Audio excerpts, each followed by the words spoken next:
വിശുദ്ധ ലൂക്ക എഴുതിയ സുവിശേഷത്തിലെ 11-ാമത്തെ അധ്യായത്തിലെ 5 മുതലുള്ള 12 മുതലുള്ള തിരുവചനങ്ങൾ നമുക്കിന്ന് ചിന്തിക്കുവാനും ധ്യാനിക്കുവാനും പ്രാർത്ഥിക്കുവാനുമായിട്ട് നമുക്ക്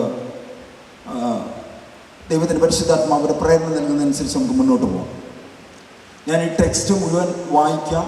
മിക്കവാറും ആളുകൾ ബൈബിൾ ഇല്ലാതെ വന്നിട്ടുള്ള ആളുകളായതുകൊണ്ട് അത് നമുക്ക് കേൾക്കാം. യേശു അവരോട് പറഞ്ഞു, നിങ്ങളിൽ ഒരു സ്നേഹിതനുണ്ടെന്നിരിക്കട്ടെ. അർദ്ധരാത്രി അവൻ്റെ അടുത്ത് വന്ന് അവൻ പറയുന്നു, സ്നേഹിത, എനിക്ക് 3 അപ്പം വായ്പ തരിക. ഒരു സ്നേഹിതൻ യാത്രാമധ്യേ എൻ്റെ അടുക്കൽ വന്നിരിക്കുന്നു, അവന് കൊടുക്കുവാൻ എനിക്കൊന്നുമില്ല. അപ്പോൾ അവൻ്റെ സ്നേഹിതൻ അകത്തു നിന്ന് മറുപടി പറയുന്നു, എന്നെ ഉപദ്രവിക്കരുത്, കതകടച്ചു കഴിഞ്ഞു, എൻ്റെ കുഞ്ഞുങ്ങളും എൻ്റെ കൂടെ കിടക്കയിലാണ്, എഴുന്നേറ്റ് നിനക്കൊന്നും തരുവാൻ സാധിക്കുകയില്ല. ഞാൻ നിങ്ങളോട് പറയുന്നു, അവൻ സ്നേഹിതനാണ് എന്നതിൻ്റെ പേരിൽ അവനൊന്നും കൊടുക്കുകയില്ലെങ്കിൽ തന്നെ നിർബന്ധം നിമിത്തം എഴുന്നേറ്റ് അവന് വേണ്ടത് നൽകും.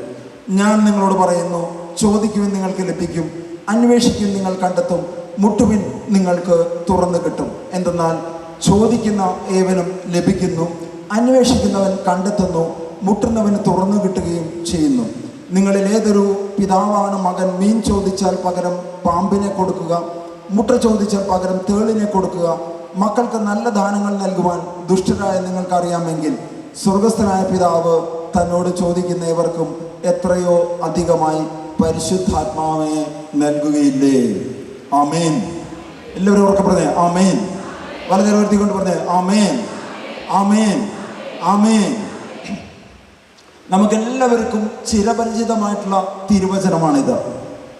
11-ാമത്തെ അധ്യായത്തിൽ 1-ാമത്തെ വാക്യം മുതൽ വായിക്കുന്ന സമയത്ത് ശിഷ്യന്മാർ യേശുവിനോട് തങ്ങളെ പ്രാർത്ഥിക്കുവാൻ പഠിപ്പിക്കണമേ എന്ന് ആവശ്യപ്പെടുന്നു.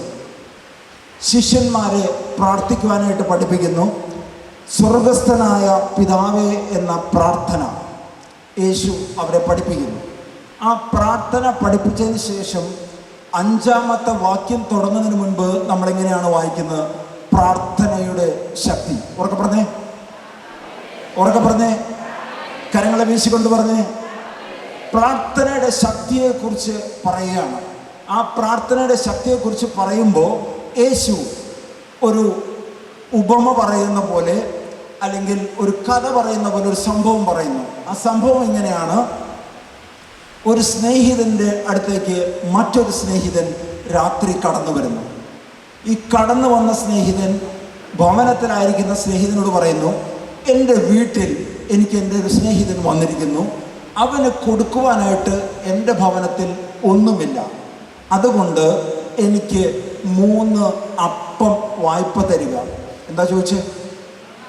3 അപ്പം വെറുതെ അല്ല ചോദിച്ചത്, വായ്പ തരിക. വായ്പ തരിക, വായ്പ മേടിക്കുക എന്ന് പറഞ്ഞാൽ തിരികെ തരാം എന്ന് പറയുന്നു. എന്നാൽ ഈ സ്നേഹിതൻ പറയുന്നു, രാത്രിയായി, കതകടച്ചു കഴിഞ്ഞു, എൻ്റെ കുഞ്ഞുങ്ങൾ എൻ്റെ കൂടെ കിടക്കയിലാണ്, അതുകൊണ്ട് എഴുന്നേറ്റ് വന്ന് നിനക്ക് തരുവാൻ എനിക്ക് സാധിക്കില്ല.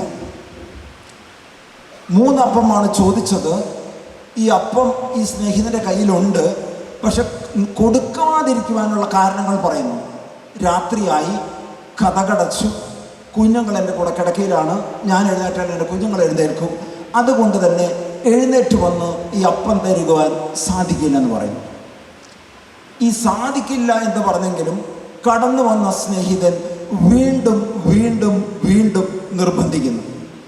വചനം പറയുന്നു, നിർബന്ധം നിമിത്തം. എന്ത് നിമിത്തം?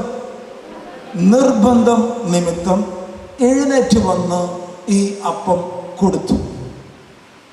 ഇഷ്ടമുണ്ടായിട്ടല്ല കൊടുത്തത്, നിർബന്ധം മൂലം കൊടുത്തു. ഈ നിർബന്ധം മൂലം കൊടുത്തതിന് ശേഷം പിന്നീട് പറയാണ്, യേശു പറയാണ്, അന്വേഷിക്കുവിൻ കണ്ടെത്തും. ഉറക്കെ പറഞ്ഞേ, ചോദിക്കുവിൻ നിങ്ങൾക്ക് ലഭിക്കും, മുട്ടുവിൻ തുറക്കപ്പെടും.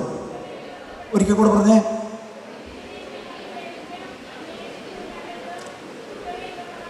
എന്ന് പറഞ്ഞു കഴിഞ്ഞാൽ ഈ സ്നേഹിതൻ്റെ അടുത്ത് പോയിട്ട് അപ്പം ചോദിച്ചപ്പോൾ തരില്ലെന്ന് പറഞ്ഞെങ്കിലും നിർബന്ധ നിമിത്തം കൂടുതൽ കൂടുതൽ നിർബന്ധിച്ചപ്പോൾ ഈ ചോദിച്ച 3 അപ്പം കൊടുത്തു.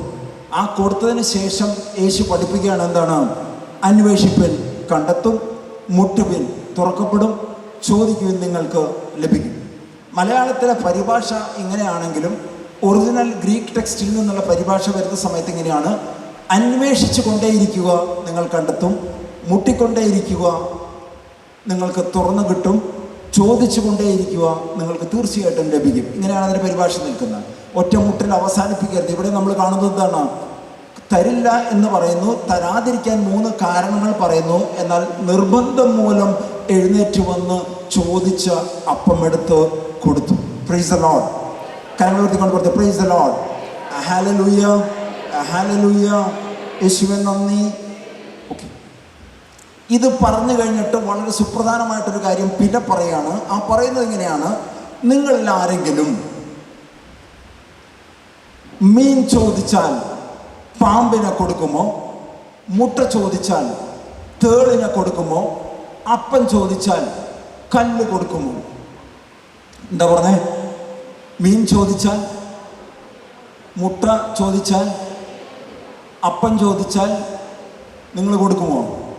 നിങ്ങളുടെ മക്കൾ ചോദിച്ചാൽ ഇങ്ങനെ ചോദിക്കുന്നതിന് വിരുദ്ധമായിട്ടുള്ള സാധനം ആരെങ്കിലും കൊടുക്കുമോ? മീൻ ചോദിച്ചാൽ ആരെങ്കിലും പാമ്പിനെ കൊടുക്കുമോ? മുട്ട ചോദിച്ചാൽ ആരെങ്കിലും തേളിനെ കൊടുക്കുമോ? അപ്പം ചോദിച്ചാൽ ആരെങ്കിലും കല്ല് കൊടുക്കുമോ? ചെയ്യത്തില്ല. ഇത് കഴിഞ്ഞിട്ട് തുടർന്ന് വചനം പറയാണ്: ദുഷ്ടരായ നിങ്ങൾ നിങ്ങളുടെ മക്കൾക്ക് നല്ല ദാനങ്ങൾ നൽകുമെങ്കിൽ. എന്താ പറഞ്ഞേ? ദുഷ്ടരായ നിങ്ങൾ നിങ്ങളുടെ മക്കൾക്ക് നല്ല ദാനങ്ങൾ നൽകുമെങ്കിൽ സ്വർഗസ്ഥനായ എൻ്റെ പിതാവിനോട് ചോദിച്ചാൽ എത്രയോ അധികമായി പരിശുദ്ധാത്മാവിനെ നൽകുകയില്ലേ എന്ന് യേശു പറയുന്നു. എന്ത് നൽകില്ലെന്ന്? എന്ന് പറഞ്ഞു കഴിഞ്ഞാൽ പ്രാർത്ഥനയുടെ ശക്തിയിൽ തുടങ്ങി അവസാനം വന്നിട്ട് പറഞ്ഞു: നിങ്ങൾ എന്താ ചോദിക്കേണ്ടത്? സ്വർഗസ്ഥനായ പിതാവിനോട് മുട്ടയാണോ ചോദിക്കേണ്ടത്? മീനാണോ ചോദിക്കേണ്ടത്? അപ്പമാണോ ചോദിക്കേണ്ടത്? എന്താ ചോദിക്കേണ്ടത്? എന്തിനാ ചോദിക്കേണ്ടത്? അടുത്തിരി ഞങ്ങളുടെ കൈപിടിച്ച് കുലുക്കിക്കൊണ്ട് പറഞ്ഞു: പരിശുദ്ധാത്മാവിനെ ഇന്ന് ചോദിക്കണമെന്ന് പറഞ്ഞ്. എന്താ ചോദിക്കണ്ടേ? എന്താ ചോദിക്കണ്ടേ? ഈ പരിശുദ്ധാത്മാവിനെ ചോദിക്കണമെന്ന് പറയാൻ വേണ്ടിയിട്ടാണ് യേശു ക്രിസ്തു ഇത്രയും സംഭവങ്ങൾ പറഞ്ഞു. മീനിനെ കുറിച്ച് പറയുന്നു, മുട്ടയെ കുറിച്ച് പറയുന്നു, അപ്പത്തിനെ കുറിച്ച് പറയുന്നു, പാമ്പിനെ കുറിച്ച് പറയുന്നു, തേളിനെ കുറിച്ച് പറയുന്നു, കല്ലിനെ കുറിച്ച് പറയുന്നു, മുട്ടുന്നതിനെ കുറിച്ച് പറയുന്നു, തുറന്നു കിട്ടുന്നതിനെ കുറിച്ച് പറയുന്നു, അന്വേഷിക്കുന്നതിനെ കുറിച്ച് പറയുന്നു, കണ്ടെത്തുന്നതിനെ കുറിച്ച് പറയുന്നു. ഇതെല്ലാം പറഞ്ഞിട്ടൊരു ഒറ്റ കാര്യം പറയേണ്ടതാണ്: പ്രാർത്ഥനയുടെ ശക്തിയിൽ നിങ്ങൾ വിശ്വസിക്കുന്നുണ്ടെങ്കിൽ നിങ്ങളെന്ന് ഒറ്റ കാര്യം ചോദിച്ചാൽ മതി. തിരുവചനം പറഞ്ഞു. എന്ത് ചോദിക്കണം? എന്ത് ചോദിക്കണം? പരിശുദ്ധാത്മാവിനെ ചോദിക്കണമെന്ന് ദൈവത്തിൻ്റെ തിരുവചനം ഇന്ന് നമ്മളെ പഠിപ്പിക്കുന്നു. അതുകൊണ്ടാണ് ഞാൻ തുടക്കത്തിൽ തന്നെ പറഞ്ഞത്, യേശു ഉത്ഥാനം ചെയ്ത അസെൻഷൻ ഡേ ഇന്നലെയായിരുന്നു, 40ാമത്തെ ദിവസം. തുടർന്ന് വരുന്ന 10 ദിവസങ്ങൾ, അതായത് ഇന്നലെ മുതൽ അടുത്ത ഞായറാഴ്ച വരെയുള്ള ദിവസങ്ങളിലാണ് അന്ന് 2000 വർഷം മുൻപ് അപ്പസ്തോലന്മാരും ശിഷ്യന്മാരും ഇരുന്ന് കാത്തിരുന്ന് പ്രാർത്ഥിച്ചത്. ഇന്നും എല്ലാ വർഷവും സഭയിൽ ഈ കാത്തിരുന്ന് പ്രാർത്ഥിക്കാറുണ്ട്. ഈ 10 ദിവസങ്ങളിൽ കാത്തിരുന്ന് ദൈവത്തിൻ്റെ പരിശുദ്ധാത്മാവിൻ്റെ ഒരു പുത്തൻ അഭിഷേകത്തിന് വേണ്ടി പ്രാർത്ഥിച്ച ആളുകൾ ആരെങ്കിലും ഏതെങ്കിലും വർഷം കാത്തിരുന്ന് പ്രാർത്ഥിച്ച ആളുകളുണ്ടെന്ന് കൈയുയർത്തി കാണിച്ചു. കാത്തിരുന്ന് പ്രാർത്ഥിച്ച ആളുകൾ ഒന്ന് എഴുന്നേറ്റ് എനിക്കിത് കൃത്യമായിട്ട് കാണാൻ വേണ്ടിയാണ്. ഏകദേശം 1000-ഓളം ആളുകളുള്ളതിൽ 3 ആളുകളാണ് കാത്തിരുന്ന് പ്രാർത്ഥിച്ചത്.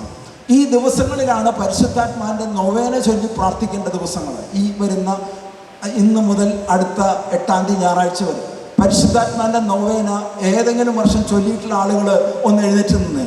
പരിശുദ്ധാത്മാവിൻ്റെ എഴുന്നേറ്റ് നിന്നേ, നിങ്ങളൊന്ന് കാണാൻ വേണ്ടിയിട്ട്. പരിശുദ്ധാത്മാവിൻ്റെ നൊവേന ഏതെങ്കിലും വർഷം ചൊല്ലിയിട്ടുള്ള ആളുകൾ 1000-ഓളം ആളുകളിൽ 5 പേരുണ്ട്. ഇരിക്കുക. നിങ്ങൾ ഇന്നൊരു തീരുമാനമെടുക്കുക. 5 രൂപ കൊടുത്തു കഴിഞ്ഞാൽ അല്ലെങ്കിൽ 10 രൂപ കൊടുത്ത പരിശുദ്ധാത്മാവിൻ്റെ നൊവേന പുസ്തകം നമ്മുടെ ബുക്ക് സ്റ്റാളിൽ കിട്ടും. ഇന്ന് മുതൽ ഈ പരിശുദ്ധാത്മാവിൻ്റെ നൊവേന ചൊല്ലി പ്രാർത്ഥിക്കുക.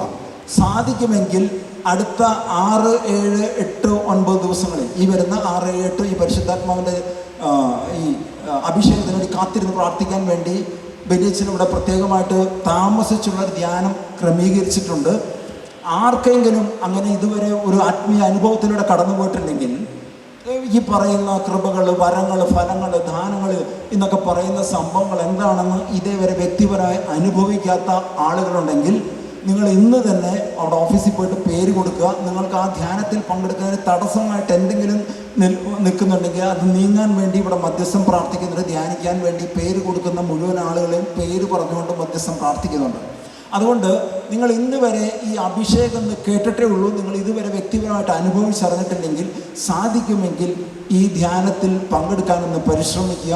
കാര്യങ്ങളൊക്കെ ഒന്ന് മനസ്സിലാക്കാൻ ശ്രമിക്കുകയും ചെയ്യുക. Price the lord. ഹല്ലേലൂയ. യോഹന്നാന്റെ സുവിശേഷം 14-ാമത്തെ അധ്യായം നമ്മൾ വായിക്കുന്ന സമയത്ത് യേശു തൻ്റെ മരണത്തെക്കുറിച്ചും സ്വർഗ്ഗാരോഹണത്തെക്കുറിച്ചും ശിഷ്യന്മാരോട് പറയുന്നുണ്ട്. ആ ശിഷ്യന്മാരോട് പറയുന്ന സമയത്ത് ശിഷ്യന്മാരൊക്കെ വളരെ ദുഃഖിതരായി മാറുന്നു. ആ ദുഃഖിതരായി മാറുന്ന സമയത്ത് യേശു അവരോട് പറയുന്ന ഒരു കാര്യമുണ്ട്, ഞാൻ പിതാവിൻ്റെ അടുത്തേക്ക് പോകുന്നു. ചേർന്ന് പറഞ്ഞേ, എൻ്റെ പിതാവിൻ്റെ ഭവനത്തിൽ അനേകം വാസസ്ഥലങ്ങളുണ്ട്. ചേർന്ന് പറഞ്ഞേ, വാസസ്ഥലം ഒരുക്കിയതിന് ശേഷം ഞാൻ തിരികെ വന്ന് നിങ്ങളെ കൂട്ടിക്കൊണ്ടു പോകും. Price the lord. ഹല്ലേലൂയ. അപ്പോൾ യേശു സ്വർഗസ്ഥനായ പിതാവിൻ്റെ അടുത്തേക്ക് പോകുന്നതിനെ കുറിച്ച് പറയുന്നു. പിതാവിൻ്റെ അടുത്ത് പോയി ഭൂമിയിലുള്ള വിശ്വാസികൾക്ക് വേണ്ടി വാസസ്ഥലം ഒരുക്കുന്നതിനെ കുറിച്ച് പറയുന്നു. ആ വാസസ്ഥലം ഒരുക്കിയതിന് ശേഷം യേശു തിരികെ വരുമെന്ന് നേരത്തെ തന്നെ പ്രവചിക്കുന്നു. ഇത് കേട്ട സമയത്ത് ശിഷ്യന്മാർക്കിത് മനസ്സിലായില്ല. നിങ്ങൾക്കിത് മനസ്സിലായോ? മനസ്സിലായ ആളുകൾ മാത്രം കരങ്ങൾ ഉയർത്തിക്കൊണ്ട് പറഞ്ഞ ഹല്ലേലൂയ. മനസ്സിലായവർ മാത്രം കരങ്ങൾ ഉയർത്തിക്കൊണ്ട് പറഞ്ഞ ഹല്ലേലൂയ. ഓക്കെ. ഇത് മനസ്സിലാവാത്തതുകൊണ്ട് യേശു പറഞ്ഞു, ഞാൻ പോകുന്നതുകൊണ്ട് നിങ്ങൾ ദുഃഖിക്കേണ്ട, നിങ്ങളുടെ ദുഃഖം സന്തോഷമായി മാറും. ഉറക്കെ പറഞ്ഞേ, നിങ്ങളുടെ ദുഃഖം അടുത്ത നിങ്ങളുടെ കൈ പിടിച്ച് കുലുക്കിക്കൊണ്ട് ചിരിച്ചോന്ന് പറഞ്ഞു, നിങ്ങളുടെ ദുഃഖം സന്തോഷമായി മാറും. ഒന്നും കൂടെ പറഞ്ഞേ, ഇടത വലത്തിരിക്കുന്ന ആളുടെ മുഖത്ത് നോക്കി ചിരിച്ചോണ്ട് പറഞ്ഞു, നിങ്ങളുടെ ദുഃഖം സന്തോഷമായി മാറും.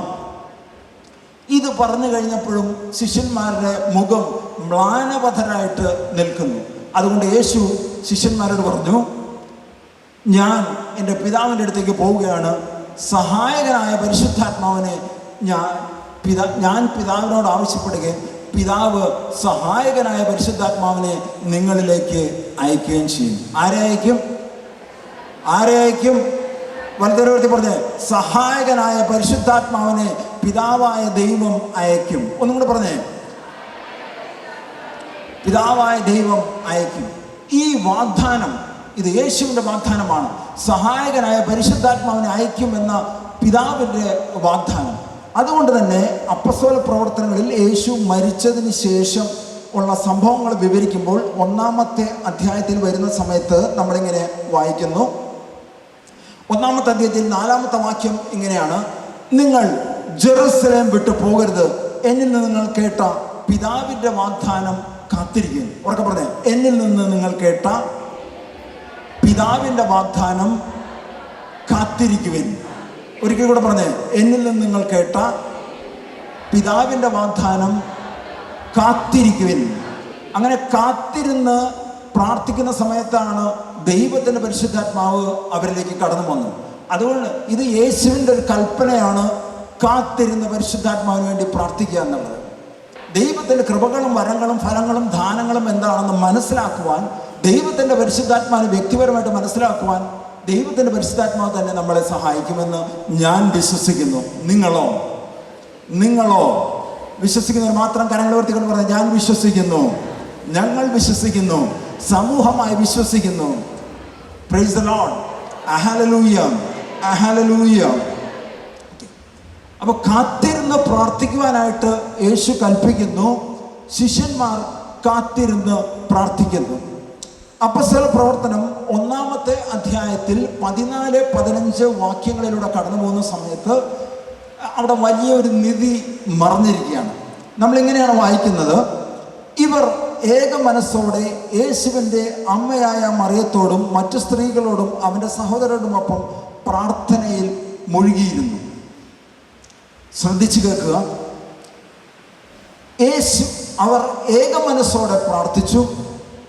ആ ഏക മനസ്സോടെ പ്രാർത്ഥിച്ച സമയത്ത് പറയുന്നു, യേശുവിൻ്റെ അമ്മയായ മറിയത്തോടും അവൻ്റെ മറ്റു സഹോദരരോടൊപ്പം പ്രാർത്ഥിച്ചു. തുറന്നുള്ള വാക്യത്തിൽ പറയാണ്, അന്നൊരു ദിവസം 120ഓളം പേർ ഇരുന്ന് പ്രാർത്ഥിക്കുന്നു.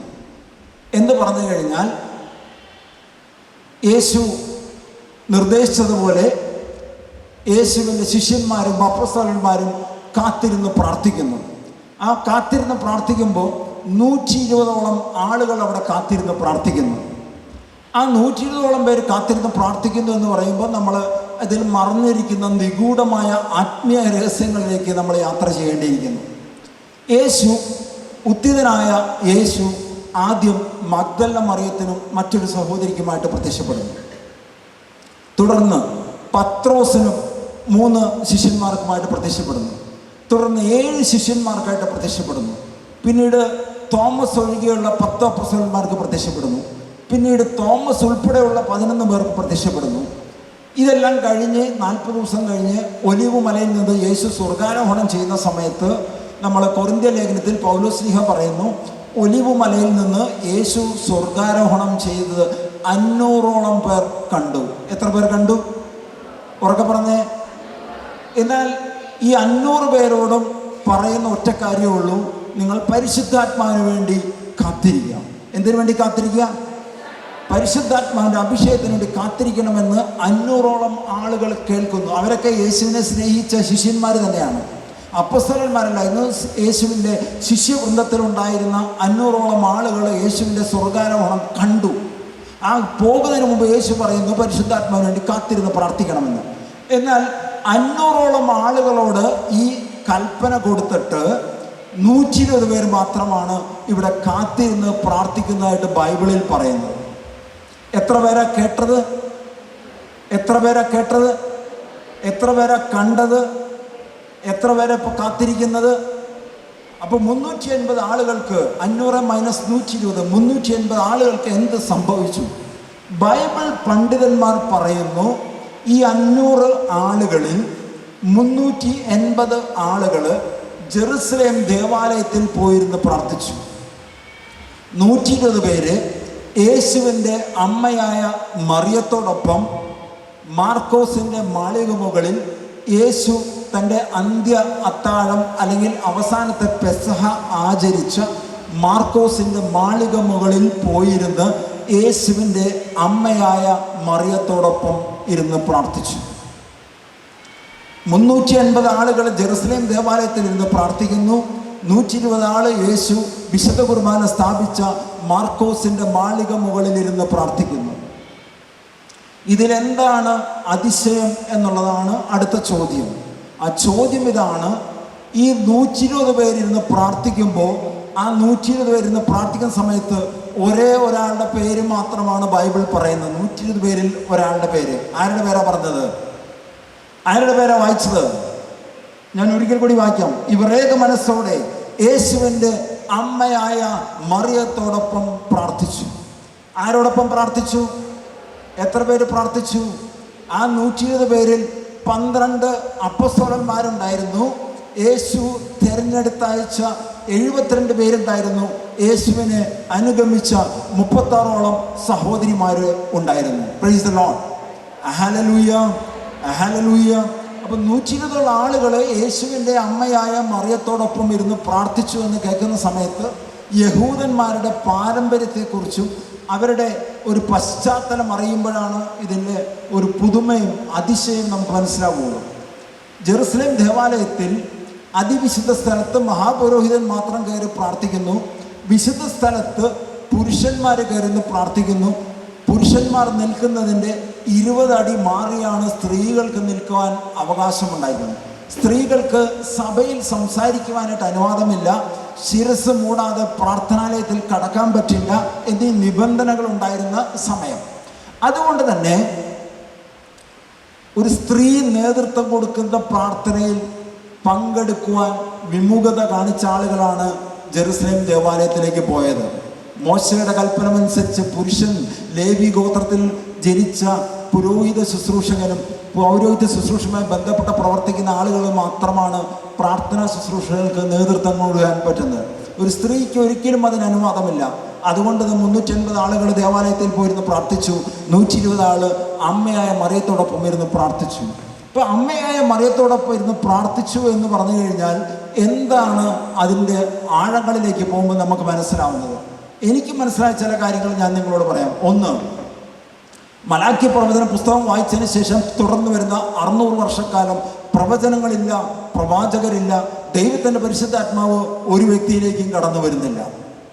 അതുകൊണ്ട് തന്നെ പിന്നീട് നമ്മൾ വായിക്കുന്നു, ഈ 600 വർഷങ്ങൾക്ക് ശേഷം ഇരുണ്ട യുഗം, പ്രവചനങ്ങളില്ലാത്ത കാലഘട്ടം, ദൈവത്തിൻ്റെ പരിശുദ്ധാത്മാവ് ആരിലേക്കും കടന്നു വന്ന് അരുളപ്പാടുകൾ കൊടുക്കാത്ത സമയം. ആ സമയത്ത് മത്തായിയുടെ സുവിശേഷം തുടങ്ങുന്ന സമയത്തും വിശുദ്ധ ലൂക്കാ സുവിശേഷം തുടങ്ങുമ്പോൾ നമ്മളിങ്ങനെ വായിക്കുന്നു, ദൈവത്തിൻ്റെ പരിശുദ്ധാത്മാവ് മറിയത്തിൻ്റെ മേൽ വന്ന് ആവസിക്കുന്നു. ഗബ്രിയേൽ ദൈവദൂതൻ ദൈവികമായ അരുളപ്പാട് മറിയത്തോട് പറയുന്നു. മറിയം അതിന് പ്രത്യുത്തരം കൊടുക്കുന്നു. ദൈവത്തിൻ്റെ ഹിതം എന്നിൽ നിറവേറട്ടെ എന്ന് പറയുന്നു. ദൈവത്തിൻ്റെ പരിശുദ്ധാത്മാവ് മറിയത്തിൻ്റെ ശരീരത്തിലും മനസ്സിലും ആത്മാവിലും വന്ന് ആവസിക്കുന്നു. അല്ലെങ്കിൽ സുവിശേഷത്തിൻ്റെ കാലഘട്ടങ്ങളിലൂടെ കടന്നു പോകുന്ന സമയത്ത് മലാക്കി പ്രവചനങ്ങൾക്ക് ശേഷം 600 വർഷങ്ങൾക്ക് ശേഷം ദൈവത്തിൻ്റെ പരിശുദ്ധാത്മാവ് ആദ്യമായിട്ടൊരു വ്യക്തിയിൽ കടന്നു വന്ന് ആവസിക്കുന്നത് മറിയത്തിലാണ്. അതുകൊണ്ട് തന്നെ ദൈവത്തിൻ്റെ പരിശുദ്ധാത്മാവ് വന്ന് ആവസിച്ചു കഴിഞ്ഞാൽ എന്ത് സംഭവിക്കും, എന്തെല്ലാം മാറ്റങ്ങൾ ഉണ്ടാകും എന്ന് അറിയുന്ന ഏക വ്യക്തി ആ കാലഘട്ടത്തിൽ യേശുവിൻ്റെ അമ്മയായ മറിയമായിരുന്നു. അതുകൊണ്ട് തന്നെ മറിയത്തിൻ്റെ നേതൃത്വത്തിൽ പ്രാർത്ഥന നടക്കുന്ന സമയത്ത് ദൈവത്തിൻ്റെ പരിശുദ്ധാത്മാവിൻ്റെ അഭിഷേകം കടന്നു വരുന്ന സമയത്ത് പരിശുദ്ധാത്മാവിൻ്റെ പ്രവർത്തനം തുടങ്ങുമ്പോൾ എന്ത് സംഭവിക്കും, എന്ത് സംഭവിക്കില്ല എന്ന് അറിയാവുന്ന വ്യക്തിത്വം യേശുവിൻ്റെ അമ്മയായ മറിയം മാത്രമായിരുന്നു. 2, മറിയം പരിശുദ്ധാത്മാവിനെ സ്വീകരിക്കുകയും വചനം മാംസമായി മറിയത്തിൻ്റെ ഉദരത്തിൽ ഉരുവാവുകയും ചെയ്തതിന് ശേഷം എലിസബത്ത് ഗർഭിണിയാണെന്ന് അറിഞ്ഞ സമയത്ത് തൻ്റെ അമ്മയുടെ സഹോദരിയായ എലിസബത്തിനെ കാണുവാനായിട്ട് ഗർഭിണിയായ മറിയം തിടുക്കത്തിൽ പോയി എന്നാണ് വചനം പറയുന്നത്. മലമ്പ്രദേശങ്ങളിലൂടെ തിടുക്കത്തിൽ പോയി എന്നാണ് പറയുന്നത്. എലിസബത്തിനെ കാണുകയും ആ കാണുന്ന സമയത്ത് മറിയം എലിസബത്തിനെ അഭിവാദനം ചെയ്യുന്നു. മറിയത്തിൻ്റെ അഭിവാദന സ്വരം കേട്ടപ്പോൾ എലിസബത്ത് പരിശുദ്ധാത്മാവിനാൽ നിറയുന്നു. എലിസബത്തിൻ്റെ ഉദരത്തിലുള്ള ശിശു പരിശുദ്ധാത്മാവിനാൽ നിറയുന്നു എന്ന് പറഞ്ഞു കഴിഞ്ഞാൽ പരിശുദ്ധാത്മാവിനെ സ്വീകരിക്കുവാനും സ്വീകരിച്ച പരിശുദ്ധാത്മാവിനൂടെ സ്വരത്തിലൂടെ വചനത്തിലൂടെ മറ്റൊരാളിലേക്ക് പകർന്നു കൊടുക്കുവാനുള്ള കൃപയും കഴിവും ഉണ്ടായിരുന്ന വ്യക്തിയായിരുന്നു യേശുവിൻ്റെ അമ്മയായ മറിയം. അതുകൊണ്ട് തന്നെ ഈ കാര്യങ്ങൾ മനസ്സിലായിരുന്നത് കൊണ്ട് 120ഓളം ആളുകൾ മറിയത്തോടൊപ്പം ഇരുന്ന് പ്രാർത്ഥിക്കുന്നു. അതേസമയം 380 ആളുകൾ അപ്പുറത്തിരുന്ന് പ്രാർത്ഥിക്കുന്നു. അല്ലെങ്കിൽ യേശുവിൻ്റെ ശിഷ്യഗണത്തിൽ അന്ന് തന്നെ ഒരു പിളർപ്പ് സംഭവിക്കുന്നു. ആ പിളർപ്പ് സംഭവിക്കുകയും കാത്തിരുന്ന എല്ലാവരും പ്രാർത്ഥിക്കുന്നു. ആ പ്രാർത്ഥനയ്ക്ക് ഒടുവിൽ 10ാമത്തെ ദിവസം ദൈവത്തിൻ്റെ പരിശുദ്ധാത്മാവ് കടന്നു വന്നു. ആ ദൈവത്തിൻ്റെ പരിശുദ്ധാത്മാവ് കടന്നു വന്നത് എവിടെ കടന്നു വന്നെന്ന് ബൈബിൾ പറയുന്നുണ്ട്. അപ്പോസ്തല പ്രവർത്തനം 2-ാമത്തെ അധ്യായം നമ്മൾ വായിക്കുന്ന സമയത്ത് നമ്മൾ പറയുന്നു, യേശുവിൻ്റെ അമ്മയായ മറിയത്തോടൊപ്പം പ്രാർത്ഥിച്ചിരുന്ന 120 ശിഷ്യന്മാരിലേക്ക് ദൈവത്തിൻ്റെ പരിശുദ്ധാത്മാവ് കടന്നു വന്നു എന്ന് പറഞ്ഞു കഴിഞ്ഞാൽ അവരെല്ലാം അഭിഷേകം പ്രാപിച്ചു. ദേവാലയത്തിലിരുന്ന് പ്രാർത്ഥിച്ച 380 ആളുകൾക്ക് അഭിഷേകം ലഭിച്ചില്ല. മറിയത്തോടൊപ്പം പ്രാർത്ഥിച്ച 120 ആളുകൾക്ക് ഈ അഭിഷേകം ലഭിച്ചു. ആ അഭിഷേകം ലഭിച്ചെങ്കിൽ നമ്മൾ ഇന്ന് എന്ത് മനസ്സിലാക്കണം? ഇന്ന് യേശുവിൻ്റെ അനുഗാമികൾ, യേശുവിൻ്റെ ശിഷ്യന്മാരെന്ന് പറഞ്ഞു നടക്കുന്ന, യേശുവിൻ്റെ പ്രബോധനങ്ങളുടെ അടിസ്ഥാനത്തിൽ പ്രവർത്തിക്കുന്ന ഒരുപാട് സഭകളുണ്ട്. കത്തോലിക്ക സഭയല്ലാത്ത സഭകളിൽപ്പെട്ട ആളുകൾ പലരും അവകാശപ്പെടാറുണ്ട് അവരുടെ സഭയിലാണ് പരിശുദ്ധാത്മാവിൻ്റെ പ്രവർത്തനമുള്ളത്, അവരുടെ സഭയിലാണ് അത്ഭുതങ്ങൾ സംഭവിക്കുന്നത്, അവരുടെ സഭയിലാണ് അടയാളങ്ങൾ സംഭവിക്കുന്നത്, അവരുടെ സഭയിലാണ് പിശാചുക്കളെ ബഹിഷ്കരിക്കുന്നത്. കത്തോലിക്ക സഭയിൽ ഇതൊന്നുമില്ല. അതുകൊണ്ട് അവരുടെ ഇടയിലാണ് യഥാർത്ഥത്തിൽ അഭിഷേകമുള്ളതെന്ന് കത്തോലിക്ക സഭയിൽപ്പെട്ട ആളുകൾ അവകാശപ്പെടാറുണ്ട്. എന്നാൽ ബൈബിൾ പറയുന്നു യേശുവിൻ്റെ അമ്മയായ മറിയത്തോടൊപ്പം പ്രാർത്ഥിച്ചവരിലേക്കാണ് ദൈവത്തിൻ്റെ പരിശുദ്ധാത്മാവ് കടന്നു വരികയും ദൈവത്തിൻ്റെ പരിശുദ്ധാത്മാവിൻ്റെ അഭിഷേകവും കൃപയും വരവും ഫലങ്ങളും ദാനങ്ങളും ലഭിക്കുകയും ചെയ്തത്. ഭാഷാതലത്തിൽ ആദ്യമായിട്ട് പ്രാർത്ഥിക്കുകയും പ്രസംഗിക്കുകയും ദൈവത്തോട് കൂടെ ആയിരിക്കുകയും വിവിധ ഭാഷകളിലുള്ള ആളുകളോട് സംസാരിക്കുകയും ചെയ്തത് ഈ മറിയത്തോടൊപ്പം ഇരുന്ന് പ്രാർത്ഥിച്ച 120 പേരായിരുന്നു. എന്ന് പറഞ്ഞു കഴിഞ്ഞാൽ നമ്മൾ ഇന്ന് എന്താണ് മനസ്സിലാക്കേണ്ടത്? ഒന്ന്, മറിയത്തോടൊപ്പം ഇരുന്ന് പ്രാർത്ഥിക്കുന്നവർക്ക്, മറിയത്തിൻ്റെ ആത്മീയ നേതൃത്വം സ്വീകരിക്കുന്നവർക്ക് ദൈവം ഈ കാലഘട്ടങ്ങളിലും അഭിഷേകം നൽകുന്നു, കൃപകൾ നൽകുന്നു, വരങ്ങൾ നൽകുന്നു, ഫലങ്ങൾ നൽകുന്നു, ദാനങ്ങൾ നൽകുന്നു. അപ്പോൾ അപ്പുറത്തെ ആളുകളെക്കുറിച്ച് നമ്മൾ എന്ത് മനസ്സിലാക്കണം? കത്തോലിക്കരല്ലാത്ത വിവിധ സഭകളിൽ പെട്ട ആളുകളെക്കുറിച്ച് മറിയത്തെ അംഗീകരിക്കുവാനോ ബഹുമാനിക്കുവാനോ ചെയ്യുകയില്ല. പകരം പുച്ഛിക്കുകയും പരിഹസിക്കുകയും ചെയ്യുന്ന ആളുകൾക്ക് എന്ത് അഭിഷേകമാണുള്ളത്? മലയാളത്തിൽ പറയുകയാണെങ്കിൽ നമുക്കിങ്ങനെ മനസ്സിലാക്കാം, കത്തോലിക്ക സഭയിലാണ് യഥാർത്ഥത്തിലുള്ള അഭിഷേകം. മറ്റ് സഭകളിൽ വ്യാജമായ അഭിഷേകമാണ് അവർ പ്രകടിപ്പിക്കുന്നത്. ഒച്ചയും ബഹളമൊക്കെ ഉണ്ടാക്കുന്നുണ്ടെങ്കിൽ അത് യഥാർത്ഥത്തിലുള്ള അഭിഷേകമല്ല, അത് വ്യാജമായ അഭിഷേകമാണ്. ബിസിനസ് ഭാഷകളിൽ പറയുന്നൊരു സാധനമുണ്ട്, എവിടെയെല്ലാം ഒറിജിനലായിട്ടുള്ള സാധനം നന്നായി വിറ്റഴിക്കപ്പെടുന്നുണ്ടോ അതിൻ്റെയൊക്കെ ഡ്യൂപ്ലിക്കേറ്റ് അവിടെ കാണും. എന്ന് പറഞ്ഞു കഴിഞ്ഞാൽ കത്തോലിക്ക സഭയിലാണ് ഒറിജിനൽ അഭിഷേകം. അപ്പുറത്ത് സഭയ്ക്ക് പുറത്ത് നിൽക്കുന്നവരിൽ അവർ ഒച്ചയും ബഹളമൊക്കെ ഉണ്ടാക്കുന്നെങ്കിൽ അതൊരു ഡ്യൂപ്ലിക്കേറ്റ് അഭിഷേകമാണ് അവിടെ സംഭവിക്കുന്നതെന്ന് നമ്മളെങ്കിലും മനസ്സിലാക്കേണ്ടിയിരിക്കുന്നു. പ്രൈസ് ദി ലോർഡ്, ഹല്ലേലൂയ, യേശുവേ നന്ദി. യഥാർത്ഥമായ അഭിഷേകം യേശുവിൻ്റെ അമ്മയായ മറിയത്തോടൊപ്പം പ്രാർത്ഥിക്കുന്നവരിലേക്കാണ് അന്ന് വന്നെങ്കിൽ ഇന്നും അത് സംഭവിക്കും. ഈ അഭിഷേകം വന്നതിനെക്കുറിച്ച് 2-ാമത്തെ അധ്യായത്തിൽ പറയുന്നുണ്ട്. പെന്തക്കോസ്ത് ദിനം സമാഗതമായപ്പോൾ അവരെല്ലാം ഒരുമിച്ച് കൂടി ഏക മനസ്സോടുകൂടി പ്രാർത്ഥിക്കുന്നു. കൊടുങ്കാറ്റടിക്കുന്ന പോലുള്ളൊരു ശബ്ദം അവർ കേൾക്കുന്നു.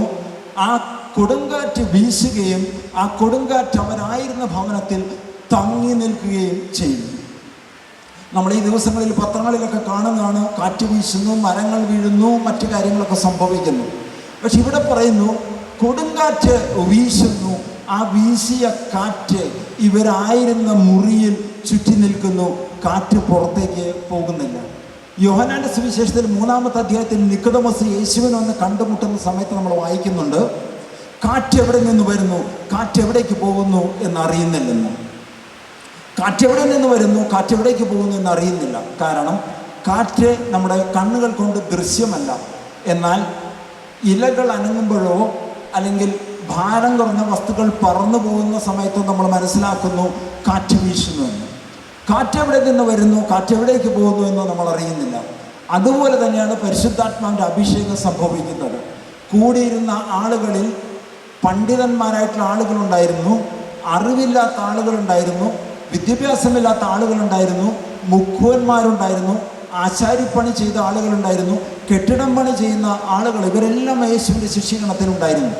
അവരുടെ വിദ്യാഭ്യാസ യോഗ്യത നോക്കിയല്ല, അവരുടെ കുടുംബ മഹിമ നോക്കിയല്ല, അവരുടെ പാരമ്പര്യം നോക്കിയല്ല കാറ്റ് വീശിയത്. അവരെല്ലാവരും ദൈവത്തിൻ്റെ പരിശുദ്ധാത്മാവിനാൽ അന്ന് നിറഞ്ഞു. അന്ന് അങ്ങനെ നിറയപ്പെട്ടെങ്കിൽ ഇന്ന് ഇവിടെ ഇരിക്കുന്ന ആളുകൾ എനിക്ക് പരിശുദ്ധാത്മാവിനെ സ്വീകരിക്കാൻ ഞാൻ അയോഗ്യനാണ്, ഞാൻ പാപിയാണെന്നുള്ള ചിന്തയോടുകൂടിയാണ് ഇരിക്കുകയാണെങ്കിൽ പോലും ദൈവത്തിൻ്റെ പരിശുദ്ധാത്മാവ് പറയുന്നു കാറ്റെവിടെ നിന്ന് വരുന്നു, കാറ്റെവിടേക്ക് പോകുന്നു എന്ന് അറിയുന്നില്ലെങ്കിൽ ഇന്ന് ഇവിടെ ഇരിക്കുന്ന മുഴുവൻ ആളുകളിലേക്കും ദൈവത്തിൻ്റെ പരിശുദ്ധാത്മാവ് ഒരു കാറ്റ് പോലെ കടന്നു വന്ന് ഒരു പുത്തൻ അഭിഷേകത്താൽ നിറയ്ക്കുമെന്ന് ഞാൻ വിശ്വസിക്കുന്നു. നിങ്ങളോ എത്ര പേർ വിശ്വസിക്കുന്നുണ്ട് ഇന്നൊരു പുത്തൻ അഭിഷേകത്താൽ നിറയുമെന്ന് വിശ്വസിക്കുന്നു? അവർ മാത്രം പറഞ്ഞ ഹല്ലേലൂയ, സന്തോഷത്തോടെ പറഞ്ഞ ഹല്ലേലൂയ, ഒരു അഭിഷേകം സ്വീകരിക്കുന്നതിന് വേണ്ടി പറഞ്ഞ ഹല്ലേലൂയ. കാറ്റ് വന്ന് അവരായിരിക്കുന്ന ഭവനത്തിൽ നിറഞ്ഞു നിന്നെന്ന് പറയുന്നു. അതുപോലെ തന്നെ പറയുന്നു, പിളർന്ന അഗ്നി നാവുകൾ അവരുടെ ശിരസിന് മുകളിൽ മേൽ വന്നു നിന്നു. പിളർന്ന അഗ്നി നാവുകൾ. 2 കാര്യങ്ങൾ ഇവിടെ ശ്രദ്ധിക്കേണ്ടിയിരിക്കും. ഒന്ന്, അഗ്നി അവരുടെ ശിരസിന് മുകളിൽ വന്ന് നിൽക്കുന്നു. സാധാരണഗതിയിൽ ഒരു മെഴുകുതിരി കത്തിച്ച് വെച്ചിരിക്കുന്നു, ഇവിടെ മെഴുകുതിരി കത്തിച്ച് ഊതിക്കഴിഞ്ഞാൽ മെഴുകുതിരി കെട്ടുപോകുന്നു. അല്ലെങ്കിൽ ഗ്യാസ് സ്റ്റവ് പോലും കത്തിച്ച് ശക്തമായിട്ടൊരു കാറ്റ് വീശിയാൽ ഗ്യാസ് സ്റ്റവ് കെട്ടുപോകുന്നു. അല്ലെങ്കിൽ കാറ്റ് വീശിക്കഴിഞ്ഞാൽ അഗ്നി കെട്ടുപോകും. ഇന്ന് ഈ സുവിശേഷത്തിൽ നമ്മൾ പറയുന്നു, അവിടെ കാറ്റ് തങ്ങി നിൽക്കുന്നു, എന്നാൽ അഗ്നി കെടാതെ നിൽക്കുന്നു. രണ്ട് വൈരുദ്ധ്യങ്ങൾ അവിടെ നിലനിൽക്കുന്നു. Price the lord, hallelujah. അഗ്നി എന്ത് ചെയ്യും? അഗ്നി വന്ന് അത് കത്തുന്ന സമയത്ത് അശുദ്ധിയായിട്ടുള്ള സാധനങ്ങളെ വിശുദ്ധീകരിക്കുന്നു. സ്വർണം പോലും അഗ്നിയിൽ വിശുദ്ധീകരിക്കുന്നു. വെള്ളി പോലുള്ള ഹെവി മെറ്റൽസ് അഗ്നിയിൽ വിശുദ്ധീകരിക്കപ്പെടുന്നു. എന്ന് പറഞ്ഞു കഴിഞ്ഞാൽ അഗ്നി അവരുടെ ശിരസിൻ്റെ മുകളിൽ മേൽ വന്ന് നിന്നെങ്കിൽ ആ അഗ്നി അവരുടെ ചിന്തയെ, ബുദ്ധിയെ, മനസ്സിനെ, ആലോചനയെ, തോട്ട് പ്രോസസ്, ഇൻ്റലക്ട്, ഇതിനെല്ലാം വിശദീകരിക്കാൻ ഈ അഗ്നിക്ക് കഴിഞ്ഞു. രണ്ട്, ഈ അഗ്നി പിളർന്ന അഗ്നി നാവുകൾ എന്താണ്? Divided tongues of fire. നാവിൻ്റെ രൂപത്തിലാണ് അഗ്നി വന്ന് നിൽക്കുന്നത്. എന്തിൻ്റെ രൂപത്തിൽ? നാവിൻ്റെ രൂപത്തിൽ. എന്താണ് ഈ നാവിൻ്റെ രൂപത്തിൽ അഗ്നി വരുവാനുള്ള കാരണം? രണ്ട് കാരണങ്ങൾ നമുക്ക് പെട്ടെന്ന് മനസ്സിലാക്കാം. ഒന്ന്, മനുഷ്യൻ ചെയ്യുന്ന അധികം പാപങ്ങളും നാവ് കൊണ്ടാണ് ചെയ്യുന്നത്. ഇവിടെ ഇരിക്കുന്ന നിങ്ങൾ ചെയ്ത പാപങ്ങളൊന്ന് സ്വയം വിലയിരുത്തി കഴിഞ്ഞാൽ അറിയാം. ആരെങ്കിലും വെട്ടുകത്തി എടുത്ത് വെട്ടാൻ പോകാനോ കുത്താനോ കൊല്ലാനോ കൊട്ടേഷനോ അടിപിടിക്കൊന്നും പോയ ആളുകൾ ഇതിനകത്ത് കാണില്ല ഞാൻ വിചാരിക്കുന്നു. മിക്കവാറും ചെയ്ത പാപങ്ങൾ മുഴുവൻ നാവ് കൊണ്ടുള്ള പാപമാണ്. അപ്പോൾ അതുകൊണ്ട് നാവിൻ്റെ വിശദീകരണം സംഭവിക്കണം. ചേർന്ന് പറഞ്ഞ് എന്തിൻ്റെ വിശദീകരണം സംഭവിക്കണം? നാവിൻ്റെ വിശദീകരണം സംഭവിക്കണം. അതൊന്ന് ഓർമ്മപ്പെടുത്താൻ വേണ്ടി അഗ്നി നാവിൻ്റെ രൂപത്തിൽ വന്നു. രണ്ടാമത് നമ്മൾ കാണുന്നു, പഴയ നിയമത്തിൽ നിമ്രോദ് രാജാവിൻ്റെ കാലഘട്ടത്തിൽ അവിടെ ബാബേൽ ഗോപുരം പണിയുന്നു. ആ ബാബേൽ ഗോപുരം പണിയുന്നതിന് മുമ്പ് ദൈവം ആ കാലഘട്ടത്തിൽ ജനത്തിനോട് പറയുന്നുണ്ട്, നിങ്ങൾ ഭൂമിയിലെങ്ങും പോയി ചിതറിപ്പാർക്കുക. ചിതറിപ്പാർക്കുവാൻ പറഞ്ഞ സമയത്ത് ജനത്തിനോട് രാജാവ് പറയുന്നു, നിമ്രോദ് രാജാവ് പറയുന്നു, നമ്മളങ്ങനെ ചിതറിപ്പാർക്കേണ്ട, നമുക്കെല്ലാവർക്കും ഒരു സ്ഥലത്ത് താമസിക്കാം. അതുകൊണ്ട് സ്വർഗത്തോളം ഉയരമുള്ള വലിയ ഒരു കെട്ടിടം, ഇന്ന് നമ്മൾ ബുർജ് ഖലീഫ എന്നോ എംപയർ സ്റ്റേറ്റ് ബിൽഡിംഗ് എന്നോ ഒക്കെ പറയുന്ന അതി വലിയ വേൾഡ് ട്രേഡ് സെൻറ്റർ പോലുള്ള വലിയൊരു കെട്ടിടം പണി നടക്കുന്നു. സ്വർഗത്തോളം ഉയരമുള്ള ബാബേൽ ഗോപുരം. ദൈവത്തിന് അത് ഇഷ്ടപ്പെട്ടില്ല. ദൈവം അവരുടെ പണി കാണാൻ വന്നു. ആ പണി കാണാൻ വന്നിട്ട് ദൈവം ഒന്നും ചെയ്തില്ല. വളരെ ലളിതമായ ഒരു ടെക്നിക്ക് ഉപയോഗിച്ചു. അവരുടെ ഭാഷകളെ ഭിന്നിപ്പിച്ചു. ഒരു ഭാഷ സംസാരിച്ചിരുന്ന ആളുകൾ പല പല പല ഭാഷകൾ സംസാരിക്കാനായിട്ട് തുടങ്ങി. അങ്ങനെ പല ഭാഷകൾ സംസാരിക്കാൻ തുടങ്ങിക്കഴിഞ്ഞപ്പോൾ അവർ തമ്മിൽ കലഹമായി. ആ കലഹം ഭിന്നതയിലേക്ക് വന്നു. ആ കെട്ടിടം പണി നിന്നു പോവുകയും വിവിധ ഭാഷകൾ സംസാരിക്കുന്ന ആളുകൾ വിവിധ ദേശങ്ങളിൽ പോയി പാർക്കുകയും ചെയ്തു. നരവംശാസ്ത്രജ്ഞന്മാർ പറയുന്നുണ്ട്, നോഹയുടെ മക്കളായ ഷേം, ഹേം, യാഫേത്ത് എന്നിവരുടെ പിൻതലമുറയിൽപ്പെട്ട ആളുകളിൽ ഹാമിൻ്റെ പിൻതലമുറയിൽപ്പെട്ട ആളുകൾ ആഫ്രിക്കൻ രാജ്യങ്ങളിൽ പോയി താമസമാക്കി. യാഫേത്തിൻ്റെ പിൻതലമുറയിൽപ്പെട്ട ആളുകൾ യൂറോപ്യൻ രാജ്യങ്ങളിലും റഷ്യയിലും പോയി താമസമാക്കി. ഷേമിൻ്റെ പിൻതലമുറയിൽപ്പെട്ട ആളുകൾ അറേബ്യൻ പ്രദേശങ്ങളിലും ഇസ്രായേൽ ഉൾപ്പെടെയുള്ള ഗ്രീസ്, ടർക്കി മുതലായ രാജ്യങ്ങളിൽ പോയി താമസമാക്കി. പിന്നീട് നോഹയ്ക്ക് ജനിച്ച, ബൈബിളിൽ പേര് പറയാത്ത നാലാമത്തെ മകൻ, ആ മകൻ്റെ പിൻതലമുറയിൽപ്പെട്ട ആളുകൾ മംഗോളിയയിൽ ചെന്ന് താമസമാക്കിയും അവിടെ നിന്ന് അവർ ചൈന, കൊറിയ അങ്ങനെയുള്ള രാജ്യങ്ങളിലേക്ക് വ്യാപരിക്കുകയും ചെയ്തു. ഇന്നും ആന്ത്രപ്പോളജി പഠിക്കുന്ന ആളുകൾ പറയുന്നു, ലോകത്ത് അടിസ്ഥാനപരമായിട്ട് 4 വംശങ്ങൾ മാത്രമേ ഉള്ളൂ. ആ വംശങ്ങളിൽപ്പെട്ട ആളുകൾ ഇന്ന് ലോകത്തിൻ്റെ വിവിധ ഭാഗങ്ങളിൽ ചിതറിപ്പാർത്തു. അന്ന് ദൈവം ചിതറിപ്പാർക്കാൻ പറഞ്ഞപ്പോൾ അനുസരിക്കാതെ ഒരു സ്ഥലത്ത് താമസിച്ചപ്പോൾ ദൈവം അവരുടെ ഭാഷകളെ ഭിന്നിപ്പിച്ചു. ദൈവം അവരുടെ ഭാഷകളെ ഭിന്നിപ്പിച്ചെങ്കിൽ പെന്തക്കോസ്ത് തിരുനാൾ ദിവസം എന്താണ് സംഭവിക്കുന്നത്? അഗ്നി രൂപത്തിൽ പരിശുദ്ധാത്മാവ് അവരുടെ ശിരസിന് മുകളിൽ മേൽ വന്ന് നിന്ന സമയത്ത് അവരെല്ലാം പരിശുദ്ധാത്മാവിനാൽ അഭിഷേകം പ്രാപിച്ച് കഴിഞ്ഞ് പത്രോസ് ഇറങ്ങി വന്ന് അവിടെ കൂടിയിരുന്ന ജനത്തോട് പ്രസംഗിക്കുന്നു. ആ പ്രസംഗിക്കുന്ന സമയത്ത് ബൈബിൾ പറയുന്നു 16 വിവിധ ഭാഷകൾ സംസാരിക്കുന്ന ആളുകൾ അവിടെ കൂടിയിട്ടുണ്ടായിരുന്നു. എത്ര ഭാഷ സംസാരിക്കുന്നവർ? ആ 16 വിവിധ ഭാഷകൾ സംസാരിക്കുന്ന ആളുകൾ അവിടെ കൂടുന്നു. പത്രോസിന് അറിയാവുന്ന ഏക ഭാഷ അറമായ ഭാഷയാണ്. ആ അറമായ ഭാഷയിൽ പത്രോസ് അവരോട് പ്രസംഗിക്കുന്നു. ആ പത്രോസ് അവരോട് പ്രസംഗിക്കുന്ന സമയത്ത് അവിടെ കൂടിയിരുന്ന ആളുകൾക്ക് താങ്കളുടെ ഭാഷകളിൽ അത് മനസ്സിലാക്കുവാൻ സാധിച്ചു. ബൈബിൾ വായിക്കുന്ന സമയത്ത് പറയുന്നുണ്ട് ഫിർജിയ, പാംഫീലിയ, അങ്ങനെ പല പല പല സ്ഥലങ്ങളുടെ പേര് പറയുന്നു. വിവിധ ദേശങ്ങളിൽ നിന്ന് കടന്നു വന്ന ആളുകൾ അവരവരുടെ താന്താങ്ങളുടെ ഭാഷകളിൽ പ്രസംഗിക്കുന്ന സമയത്ത്, സംസാരിക്കുകയും ചെയ്യുന്ന സമയത്ത് പത്രോസ് തനിക്കറിയാവുന്ന ഭാഷയിൽ പ്രസംഗിച്ചപ്പോൾ ഈ 16 വിവിധ ഭാഷകൾ സംസാരിക്കുന്ന ആളുകൾക്ക് അവരവരുടെ ഭാഷകളിൽ മനസ്സിലാക്കുവാൻ അന്ന് സാധിച്ചു. ഭാഷകളുടെ മേലുള്ള വിജയം, അല്ലെങ്കിൽ നിമ്രൂദിൻ്റെ കാലത്ത് ബാബിലോൺ സാമ്രാജ്യത്തിൻ്റെ സമയത്ത്, ബാബേൽ ഗോപുര നിർമ്മാണ സമയത്ത് ഭാഷകളെ ഭിന്നിപ്പിച്ച ദൈവം പെന്തക്കോസ്ത് തിരുനാൾ ദിവസം ഭാഷകളെ യോജിപ്പിക്കുന്ന ദിവസമായി മാറ്റി. മനസ്സിലായാൽ മാത്രം കൈയടിച്ച ദൈവത്തിന് മഹത്വപ്പെടുത്തട്ടെ. ഇന്നും ദൈവത്തിൻ്റെ പരിശുദ്ധാത്മാവ് കടന്നു വരുന്ന സമയത്ത്, പരിശുദ്ധാത്മാവിൻ്റെ അഭിഷേകം പ്രാപിക്കുന്ന സമയത്ത് ആദ്യം സംഭവിക്കുന്നത് നിങ്ങൾ ഭാഷാവരത്തിൽ സംസാരിക്കാനായിട്ട് തുടങ്ങുന്നു.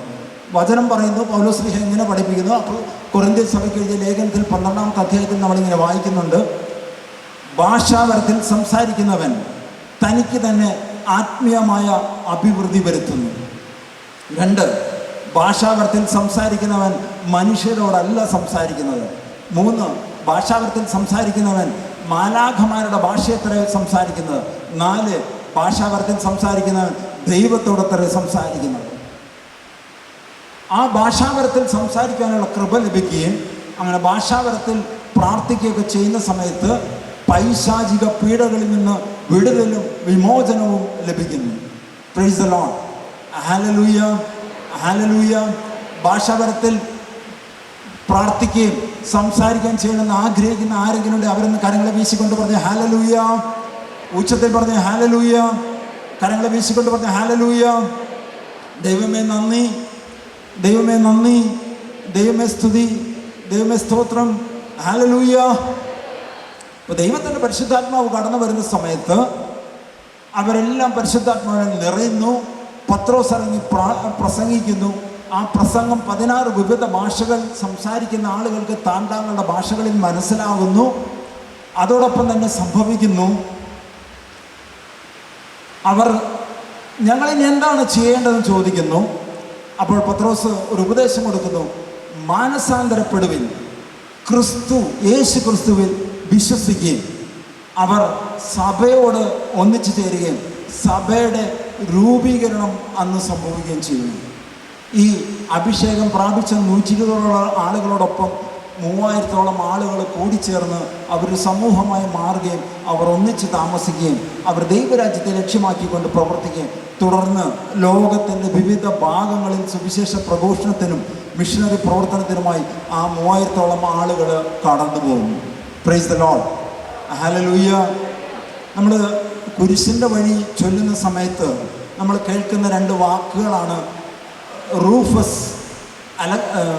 ഈ കിരേനിയക്കാരനായ ശിമയോനെ കുറിച്ച് നമ്മൾ കേൾക്കാറുണ്ട്. കിരേനിയ എന്ന് പറഞ്ഞാൽ ഇന്നത്തെ ആഫ്രിക്കൻ രാജ്യമായ ലിബിയയെക്കുറിച്ചാണ് കിരേനിയ എന്ന് ബൈബിൾ പറയുന്നത്. ഈ ലിബിയയിൽ നിന്ന് കാർഷിക വൃത്തിക്ക് വേണ്ടി കടന്നു വന്നതാണ് ശിമയോൻ. ആ ശിമയോൻ്റെ 2 മക്കളാണ് റൂഫസും അലക്സാണ്ടറും. അപ്പൻ യേശുവിൻ്റെ കുരിശ് ചുമന്നു. അപ്പനായ ശിമയോൻ യേശുവിനെ കുരിശ് ചുമന്നു. പിന്നീട് നമ്മൾ വായിക്കുന്നു അതിൻ്റെ അനുഗ്രഹം ഈ 2 മക്കൾക്കും കിട്ടി. അലക്സാണ്ടർ പിന്നീട് റോമൻ സർക്കാരിൻ്റെ പീലാത്തോസിന് ശേഷം ഈ ജെറുസലേമിലെ തന്നെ ഗവർണറായി ആ ദേശത്ത് വന്നു. പൊളിറ്റിക്കൽ അപ്പോയിൻമെൻറ്റ്, അല്ലെങ്കിൽ ഭരിക്കുന്ന സർക്കാരിൻ്റെ വലിയ അംഗീകാരത്തോടെ കടന്നു വരുന്നു.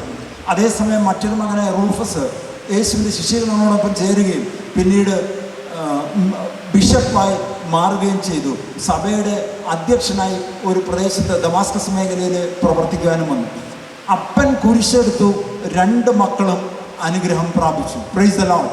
ഒരാൾക്ക് ആത്മീയമായ അനുഗ്രഹം ലഭിച്ചപ്പോൾ ഒരാൾക്ക് ഭൗതികമായ അനുഗ്രഹം ലഭിച്ചു. ഞാൻ വിശ്വസിക്കുന്നു ഇന്ന് ഈ ദൈവത്തിൻ്റെ പരിശുദ്ധാത്മാവിന് വേണ്ടി കാത്തിരുന്ന് പ്രാർത്ഥിക്കുവാനായിട്ട് കടന്നു വന്ന നിങ്ങളിലേക്ക്, നിങ്ങളിവിടെ വന്ന് പ്രാർത്ഥിക്കുമ്പോൾ നിങ്ങളുടെ അനുസരണയില്ലാത്ത മക്കൾ ആരെങ്കിലും ഉണ്ടെങ്കിൽ, മറുതലിക്കുന്ന സ്വഭാവമുള്ള മക്കൾ ആരെങ്കിലും ഉണ്ടെങ്കിൽ, നിങ്ങളുടെ കുടുംബത്തിൽ പ്രശ്നങ്ങളുണ്ടെങ്കിൽ, നിങ്ങളിവിടെ വന്ന് പ്രാർത്ഥിക്കുമ്പോൾ ആ പ്രശ്നങ്ങളെ കീഴടക്കാനുള്ള ആത്മശക്തി ദൈവം നിങ്ങൾക്ക് നൽകുമെന്ന് ഞാൻ വിശ്വസിക്കുന്നു. നിങ്ങളോ വിശ്വസിക്കുന്നത് മാത്രം കരങ്ങൾ ഉയർത്തിക്കൊണ്ട് പറഞ്ഞാൽ ഞാൻ വിശ്വസിക്കുന്നു ദൈവത്തിൻ്റെ പരിശുദ്ധാത്മാവ് കടന്നു വരുന്ന സമയത്ത് അവൻ പ്രതികൂലങ്ങളെ അനുകൂലമാക്കി മാറ്റും. അവൻ കുറവുകളെ നിറവുകളാക്കി മാറ്റും. അവൻ ശാപത്തെ അനുഗ്രഹമായി മാറ്റും. Price the lord. ഹല്ലേലൂയ. യേശുവേ നന്ദി. എനിക്ക് അനുവദിക്കപ്പെട്ട സമയം ആയി. നമുക്കൊന്ന് പാടി പ്രാർത്ഥിക്കാം. പെന്തക്കോസ്ത് തിരുനാൾ, പെന്തക്കോസ്ത് നാളിൽ, പഴയ പാട്ട്, പെന്തക്കോസ്ത് നാളിൽ നമുക്ക് എല്ലാവർക്കും ചേർന്ന് എഴുന്നേറ്റൊന്ന് കരങ്ങളടിച്ചുകൊണ്ട് സന്തോഷത്തോടെ പാടി പ്രാർത്ഥിക്കാം. പെന്തക്കോസ്ത് നാളിൽ മുൻമഴ പെയ്യിച്ച ദൈവം, അന്ന് അത് മുൻമഴയാണെങ്കിൽ ഇപ്പോൾ ഒരു പിന്മഴ പെയ്യട്ടെ നമുക്ക് പ്രാർത്ഥിക്കാം. മഴ പെയ്യുന്നുണ്ട്, പക്ഷെ മഴ ഭൗതികമായ മഴയല്ല നമുക്ക് വേണ്ടത്.